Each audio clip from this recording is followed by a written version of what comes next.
At my birthday dinner, a waitress slid me a note. Leave before Halloween midnight. 5 minutes later, I arrived at the restaurant that night, feeling smaller than I had ever felt before. It was supposed to be my 85th birthday dinner, yet the room they chose for me felt like a waiting area rather than a celebration. No flowers, no balloons, no cake with flickering candles. My daughter Pamela sat at the head of the table with her husband, Dr. Richard Jameson, a man who had built a reputation as a psychologist but never once tried to understand me. My son Thomas slouched in his chair, glaring at his phone between bites, and my grandson Ethan stared at me with a mixture of boredom and irritation. It was quiet, except for the sound of cutlery scraping against plates and the low hum of other diners in the distance. On the table, between the silverware and the breadbasket, sat a neat stack of legal papers and a silver pen, like an invitation to sign away everything I had built in my life. Richard's voice broke the silence with that practiced tone of his, part doctor, part salesman. "Mother, this is just a simple authorization form. We want you to rest. Let us handle the property for you." His words were coated in sugar, but the intent behind them was cold steel. Thomas cut in, voice sharp, eyes flashing. "You are old. What are you managing for anyway? Stop making things harder for us." I lowered my eyes to the document. The first line read, "Transfer of all property and legal rights." My heart clenched. This was not a temporary authorization. This was the erasure of my name from my own life. I could feel my fingers tremble, but I stayed quiet. That was when a young waitress approached, moving with the kind of hesitancy that told me she had overheard more than she should have. She wore the standard black and white uniform, her hair pulled back neatly, no name tag pinned to her chest. She placed the bill gently on the table, and as she did, slipped a small folded piece of paper between my napkin and the edge of my plate. Her eyes flicked up to mine for just a heartbeat before she turned away. Thomas noticed the movement. He slammed his hand on the table and snapped at her. "Hey, you are just a waitress. Do your job. Or maybe you don't need a tip tonight?" His voice carried across the room. The young woman froze. She took a step back, bowing her head slightly, her hands clasped in front of her apron. I noticed something strange. Her gaze lingered on me a little too long, not with pity, but with a kind of recognition, like she knew who I was before I even sat down. Thomas pushed back his chair, face flushing red, and stood. "What are you hiding? Do you think you can meddle in our business?"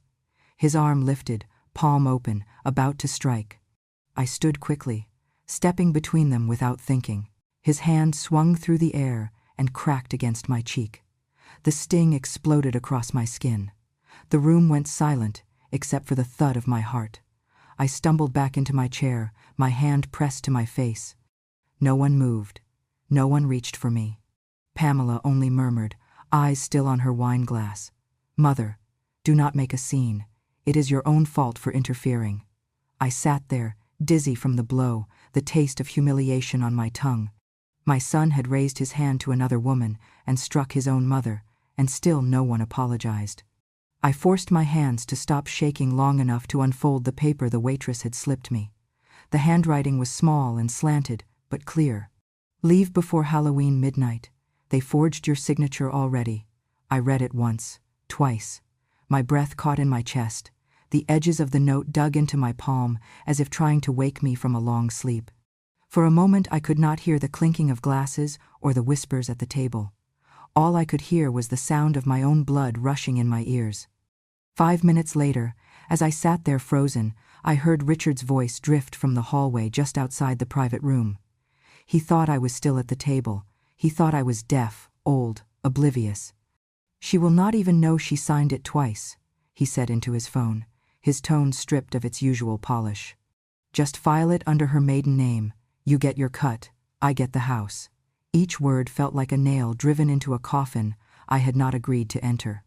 I pressed the note against my chest, the sting of my son's hand still burning on my face, and for the first time in years I felt something heavier than shame rising inside me. It was not fear. It was not confusion. It was the slow, quiet certainty that I was done being their victim. If you feel justice deserves celebration, smash that hype button. Let us keep stories like this alive, echoing far, far away.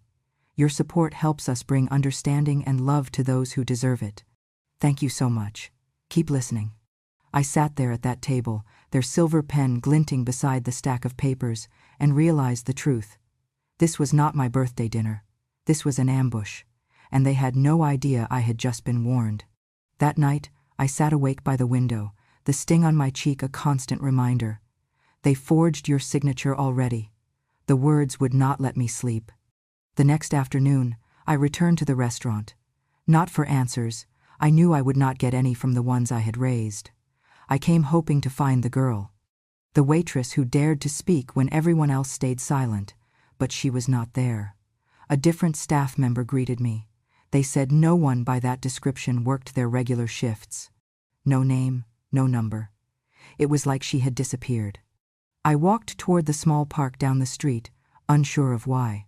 Maybe I just needed air, maybe my feet moved before my mind could object.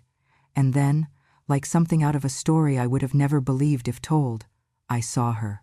She sat alone on a bench near the duck pond, coat pulled tight, a paperback in her lap. I recognized the braid in her hair before I recognized her face. She looked up, startled as I approached, but her expression softened when she saw me. "You came," she said softly, as if she had been waiting. I nodded. "You warned me. I owe you more than I can say." She patted the space beside her. I sat, wincing slightly as the bruise on my face flared up. She noticed, her hands clenched in her lap. "He hit you," she said. "Not a question, a statement." I stepped in the way, I replied. "That is all." "No," she said, "that is not all, but it is why I gave you that note." We sat in silence for a moment, the ducks gliding silently over the dark water. Then she spoke again. "My name is Elena Barrett." The name froze something in my chest. I turned slowly to her, afraid to ask, afraid to hope. "Barrett?" She nodded. "My father was Samuel Barrett." Samuel. I had not heard that name spoken aloud in more than 50 years. He had been my first love, my better self. The boy who smelled like old books and lavender soap, who made me believe in something as foolish as forever. "My father and mother were killed in a car accident 3 years ago," Elena continued. "Drunk driver. They were coming home from a church fundraiser." I covered my mouth. The world seemed to tilt. I never knew." "He carried a piece of you with him," she said. "Even after all those years, he kept a lavender scarf in his drawer. My mother knew. She never hated him for it. She said some people stay with you even when they're gone." I could not speak. My throat burned. Elena reached into her coat pocket and pulled out a folded clipping, worn and soft at the edges. She handed it to me. I unfolded it carefully. It was a letter, my letter, published in 1,997 inches, the Letters to Lost Love section of an old lifestyle magazine. I had written it on a whim, under a pseudonym, one quiet summer night when memories felt too heavy to carry alone. "I never signed my name," I whispered. "No," Elena smiled. "But he knew.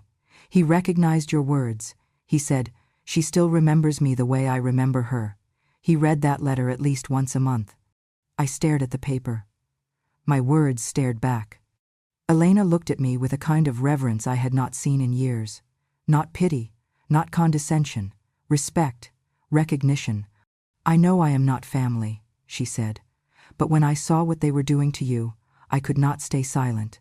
I would not have forgiven myself. My father would not have either." I nodded slowly. The sky above us was beginning to darken, clouds stretching like bruises across the horizon.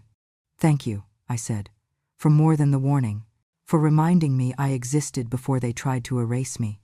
She looked at me, her eyes shining. "You still do. You are still here." And for the first time in a long time, I believed it.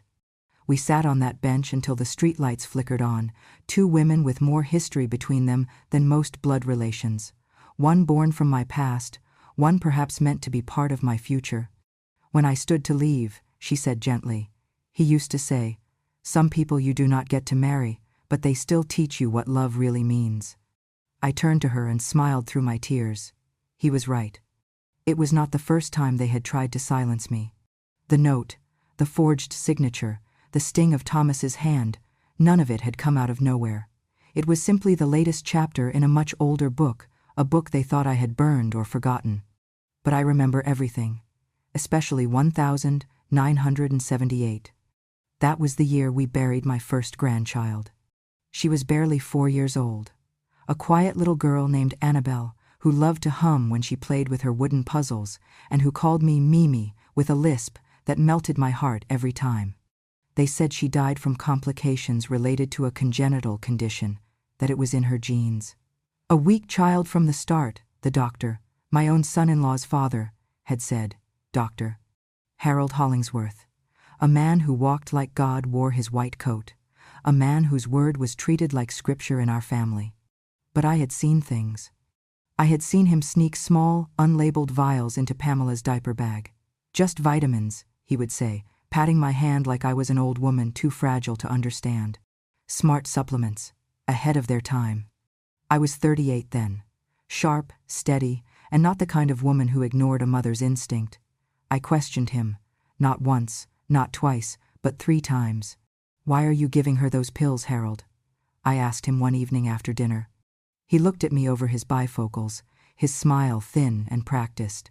"Diana, you worry too much. She is my granddaughter. Would I ever give her something that could harm her?" But the way he said it, slow, deliberate, like he was talking to a patient who had wandered out of the dementia ward, made my skin crawl. When Annabelle got sick, I begged them to stop giving her those vitamins. I stood in Pamela's kitchen with a shaking hand, holding up one of those little brown bottles. "They are not vitamins," I told my daughter. "You do not even know what they are." Pamela snatched it out of my hand and threw it into the trash. "You are paranoid," she snapped. "You have always been paranoid." When Annabelle died, they closed ranks, closed their ears, closed their eyes.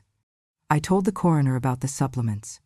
He dismissed me gently, like a nurse humoring a senile patient. I told Richard. He said I needed rest. I told Harold again. He said, "Diana, grief does strange things to the mind. You need help." And then, 3 days later, they had me committed. "Just for observation," they said. "Just for a short stay. We are worried about your mental health, Diana. You need to process your grief." The next thing I knew, I was in a sterile white room with no shoelaces, being given pills I did not want, being asked questions I did not know how to answer. 3 months. 3 months of hell, where I learned the quickest way to be dismissed forever was to speak the truth too plainly. When I came back, I was no longer Mimi. I was the one who lost it, the one we need to keep an eye on. My children looked at me like I was a ticking bomb. My husband, well, he was already halfway out the door by then. The institution was just a convenient excuse to pack his bags and go. They thought I would break. But what they did not know was that silence is its own kind of sharpening. I stopped speaking, and I started documenting. I kept journals, spirals hidden in the attic, notes tucked in recipe books. I wrote down dates, symptoms, behaviors. I copied labels from every pill bottle I could find. And then I bought a tape recorder. Not a big one, just a small handheld device with plastic buttons that clicked too loudly. I would leave it on during family dinners, during hospital visits, during private conversations they thought I was too slow to follow. I recorded everything, not because I had a plan, but because something inside me knew the truth always leaves footprints. I kept those tapes in a cedar box beneath the floorboards of the linen closet. They became my lifeline, my protection, my proof. They wanted to make me the crazy old woman in the attic, but I was never crazy. I was just surrounded by people who needed me to be wrong so they could feel right. Years passed. The tapes collected dust, but I never threw them away. Because I knew, one day, someone would ask. Someone would listen. And when that day came, I would be ready. They called it a private dinner, a chance to reconnect, as Pamela had said over the phone with that tone of forced cheerfulness she wore like perfume. I did not ask where we were meeting. I already knew. The same restaurant, the same walls, the same velvet chairs that bore witness to the first time my son struck me. But this time, I was ready. Elena was working that night. She greeted me with a quiet nod, no words exchanged. Her eyes asked a question. Are you sure? I gave the smallest nod in return. Yes. The family was already seated. Richard stood to pull out my chair, the gentleman mask securely fastened again. Mother, he smiled. You look well. I ignored the comment, and Saturday they ordered for me before I could speak, a bland soup and tea. I noticed the waiter didn't even ask me what I wanted. It was decided for me. Let's just go through this quickly, Thomas said, pulling out a folder. No stress, no drama. We just need your signature on the last page. I said nothing. Pamela pushed the folder toward me like a bill I was overdue in paying. It's the same paperwork, just a final confirmation. Nothing's changed. Richard leaned closer, producing a small bottle from his coat pocket. Before we begin, he said with that syrupy concern he reserved for manipulating others, I brought your memory supplements. You forgot them last week. He poured 2 small pills into his palm and placed them beside my soup spoon. You said they were helping with the clarity. This will just make things smoother. I stared at the pills. Small, pink, and identical to the ones they had tried to force on me months earlier. I am not taking that, I said calmly. Mother, Pamela chided, let's not do this again. Richard smiled wider, but his eyes were dark. Diana, these are standard supplements. We all want to help you. I said no. The room froze. Richard's hand, still hovering near the folder, slowly curled into a fist. Then, without warning, he brought it down hard on the table. The impact shattered a wineglass near his plate. Shards scattered across the linen tablecloth. A red line opened on his knuckle. Pamela gasped. Thomas pushed back his chair, startled. And then Ethan, my grandson, the boy I had once rocked to sleep, the boy who used to draw me crayon pictures of dragons and castles, stood and shouted, Ba lam ka nyane lon len, ba dien roy. He said it so casually, so decisively, as if it were fact, as if I was a nuisance they had been patient with for too long. No one corrected him. Elena stood in the background near the service station, pretending to rearrange silverware. Her phone was tilted slightly, lens pointed toward the table, recording, quietly, carefully. Elena later told me she had come prepared. She had seen the fear in my eyes that night at the birthday dinner, and something told her this would not be the last time I would need saving. She had seen enough. I stood slowly, my hands steady this time. I looked at each of them, my children, my blood, and saw only strangers wearing familiar faces. This is the last meal we will ever share, I said quietly. Pamela scoffed. Don't be dramatic. Richard wiped his bloody knuckle with a napkin, not even looking at me. She'll change her mind. She always does. I turned and walked away, my spine straighter than it had been in years. Behind me, their voices tangled into murmurs, blame-shifting like ash in the wind. Elena met me at the exit. She whispered, I got everything. Good, I said. I want the truth to have a voice this time. As we stepped into the night, the cold air hit my cheeks, and I realized something strange. I was smiling. They thought I was broken. They thought they had won. But what they did not know was that madness does not live in the mind. It lives in the lies people tell to stay comfortable, and I was done being their excuse. This would be the last time they called me crazy. The last time they rewrote my story while I sat quietly in the corner. Now, I had what they never expected: witnesses, evidence, and a plan. Elena and I sat in the quiet warmth of my living room, the kind of quiet that only comes when two people trust each other enough not to fill every silence. She was sipping the lavender tea I had taught her to make, Samuel's favorite, and we were going through some of my old letters and photos when she paused, eyes locked on a faded picture on the wall. It was a painting, lavender fields in bloom, soft strokes of purple fading into dusk. It had hung above my bed for as long as I could remember. Samuel had given it to me once, back when dreams felt closer than disappointments. Elena leaned in, her brow furrowed. He used to mention this, she whispered. He said once, in passing, that the girl he loved kept secrets in the lavender. I blinked.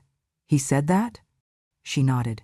He said she was the kind of woman who would hide truth inside beauty, because no one would look there.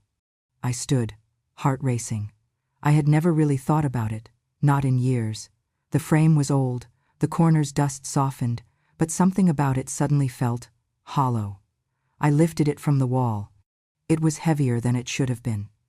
Gently, I peeled back the paper backing.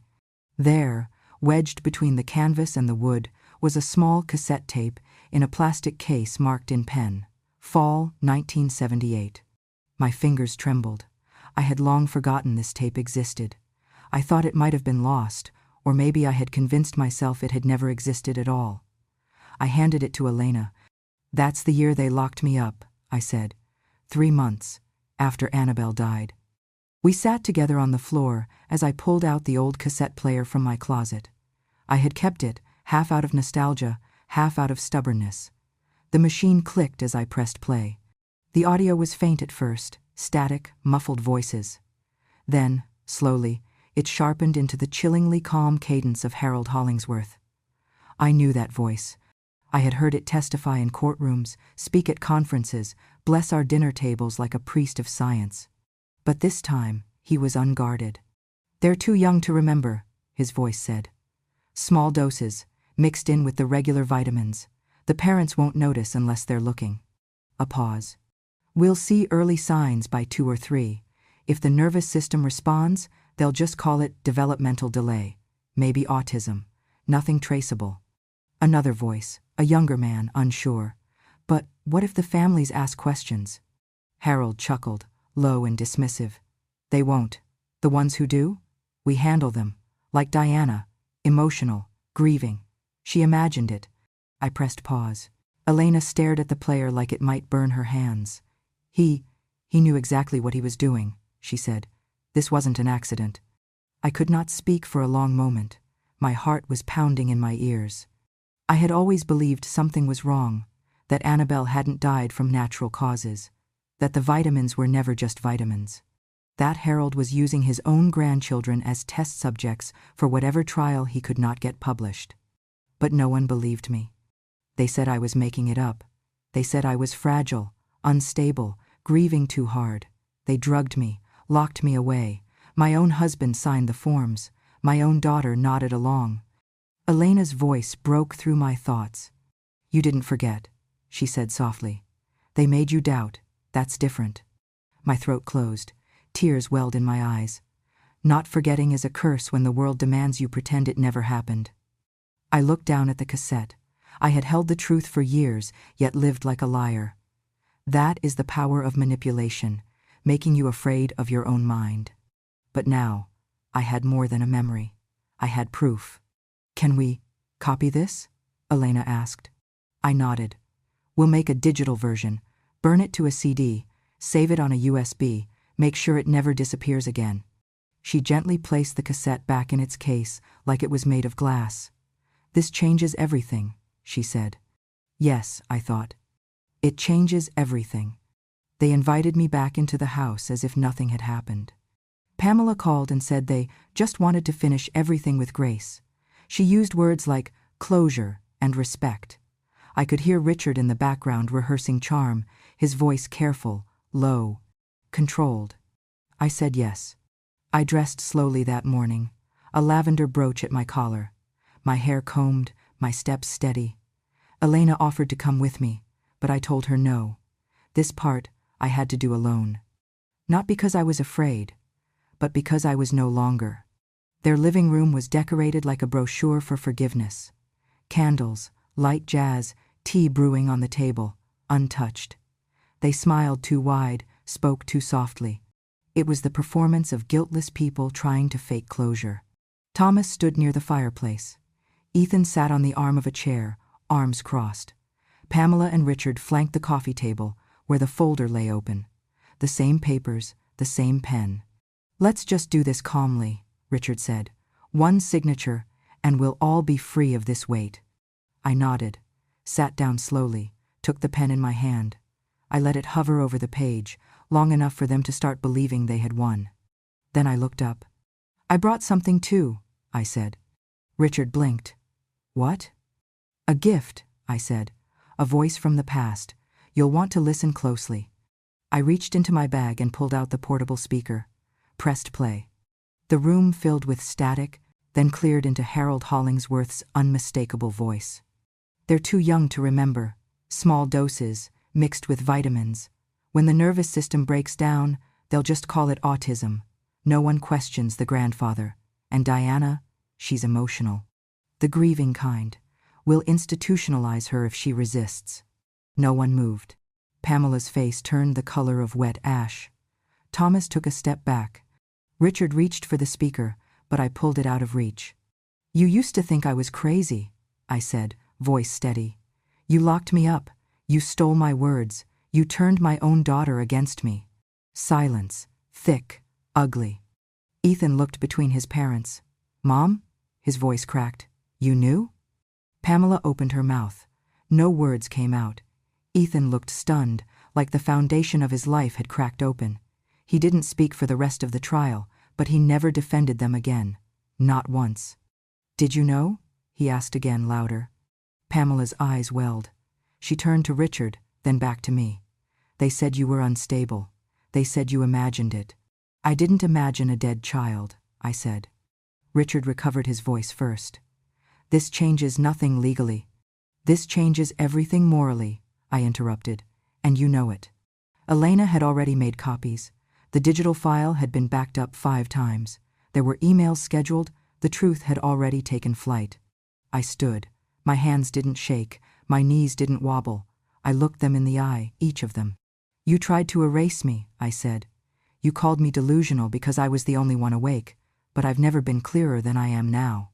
Pamela whispered, you don't have to do this. We're family. No, I replied. You are people I gave birth to. That is not the same. Ethan stared at the ground, hands trembling. Thomas slinked out without a word. Richard muttered something under his breath about defamation, but even his voice was smaller now. I took the pen, signed nothing, and left the papers where they lay. I walked out of that house, the one they once called mine, then tried to steal, without looking back. Because some things don't deserve your attention once you finally see them clearly. They said I was senile. That I had episodes, hallucinations, long-standing emotional instability due to unresolved grief. They filed motions. They brought in lawyers. They tried to take away my legal autonomy, one piece of paper at a time, just like they had tried with my home. But I did not come to court alone. With Elena's help, I had found a legal aid group specializing in elder abuse cases. They saw my tapes, my journals, and they believed me before I even finished speaking. I came with Elena at my side. I came to the truth that I had waited nearly half a century to speak. The courtroom was sterile and cold, all steel edges and impersonal voices. The bailiff read the names like they were just labels, not the bones of my betrayal. Pamela Jameson, Dr. Richard Jameson, Thomas Hollingsworth. They sat behind their polished lawyers, dressed in deep blues and grays, trying to look respectable. Thomas wouldn't meet my eyes. Pamela held tissues but didn't cry. Richard looked confident, at first. Their lawyer stood and claimed I was not of sound mind, that I had been institutionalized. That I had fantasies about conspiracies that had no basis in medical reality. That the tapes I brought were questionable. That I was being manipulated by an outsider. Elena. But they didn't expect Elena to be as prepared as she was. She took the stand. Calm, clear. Her voice never cracked. She introduced herself as a witness to emotional and physical abuse. I was working at the restaurant during Miss Hollingsworth's 85th birthday dinner, she said. I saw the man you call Dr. Richard Jameson raise his hand to strike me. He struck his mother-in-law instead. She played the video of the shattered wine glass, of the pills placed in front of me, of Ethan yelling, "She's crazy," while Richard smiled. She played the audio clip of Richard on the phone with my ex-husband. She won't even know she signed it twice. File it under her maiden name. You get your cut. I get the house. The court went still. The defense lawyer sputtered. There's no proof she's not manipulating the files. Then came the tapes. My tapes. From 1978. Just mix it into their vitamins. The dosage is small. When the nervous system responds, they'll just label it developmental delay. Elena handed over the original cassette. The court ordered it for forensic analysis. The tape was authentic. The voice matched Dr. Harold Hollingsworth's official recordings.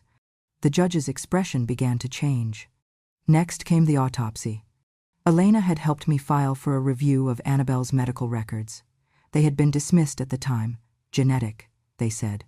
But this time, the toxicology showed traces of a compound no longer legal. A neurochemical once considered for cognitive enhancement in infants, pulled from clinical trials after animal testing, showed devastating side effects.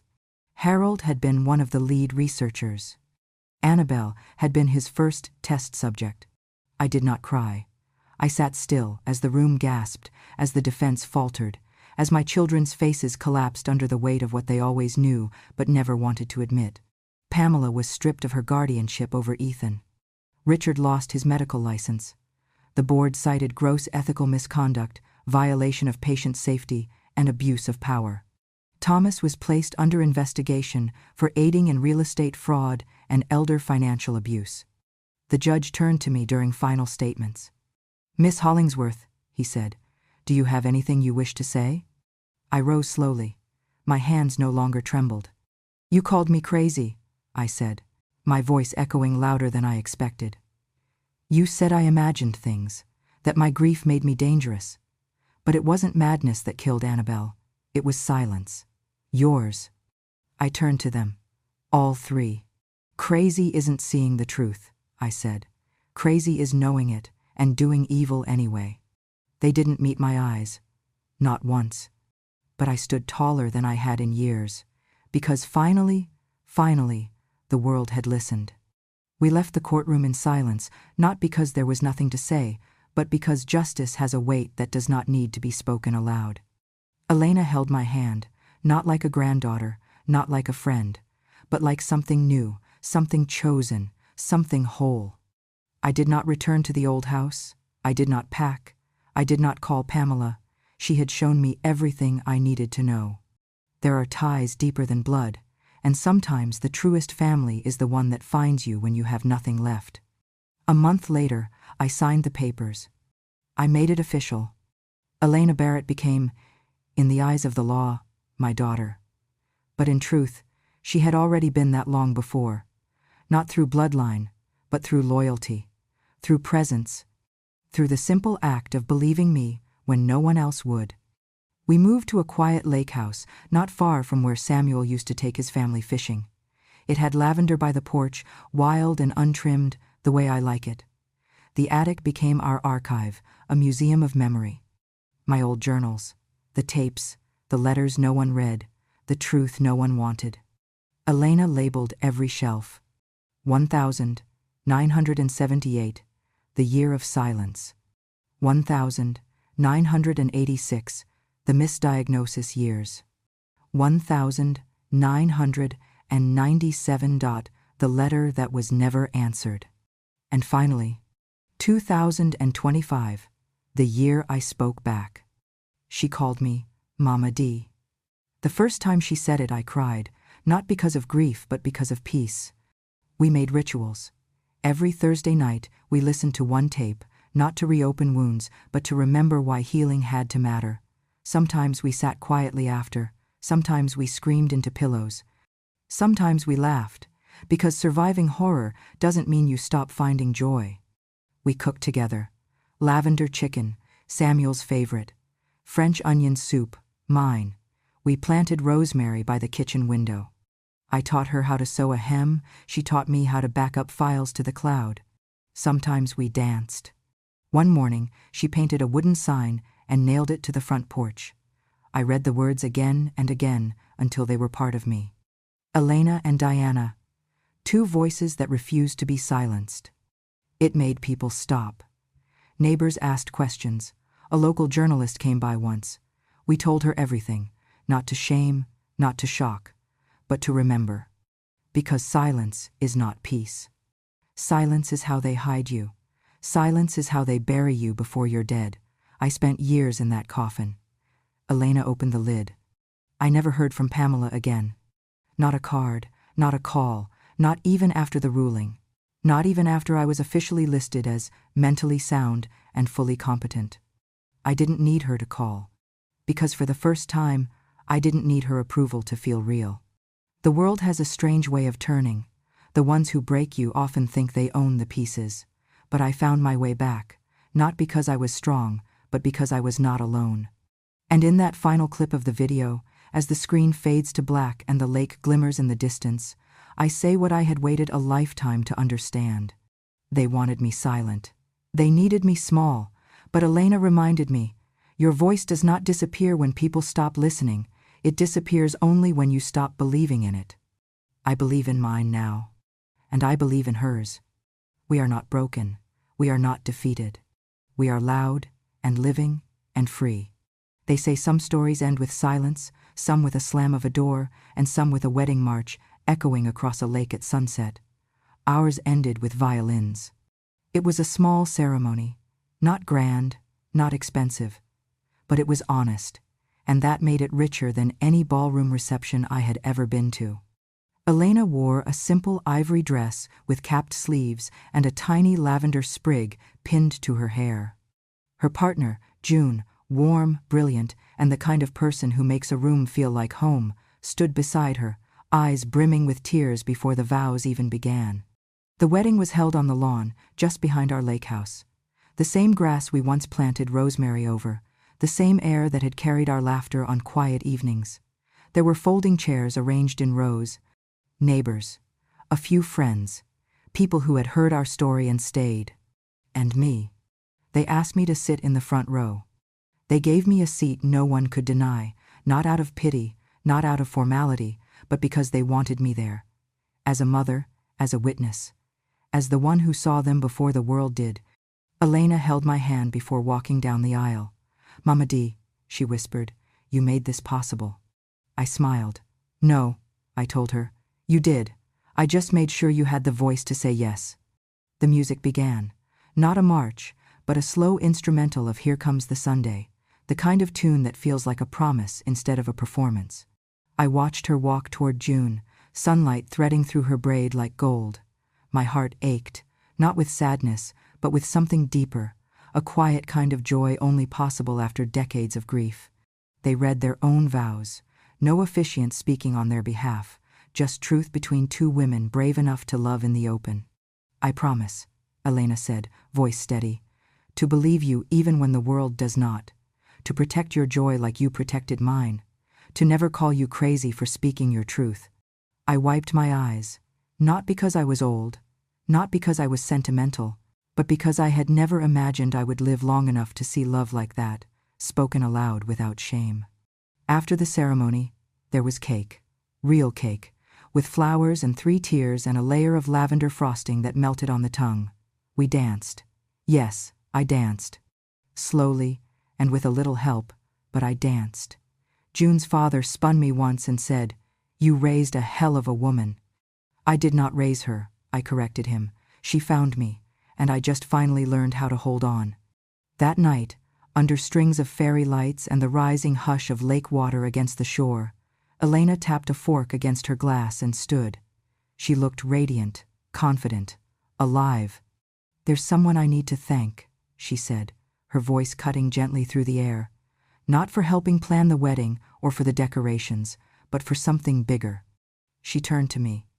"Mama D, you taught me that silence is a choice, and that truth, when spoken, can heal even the oldest scars. I was not born from your body, but I was born from your bravery.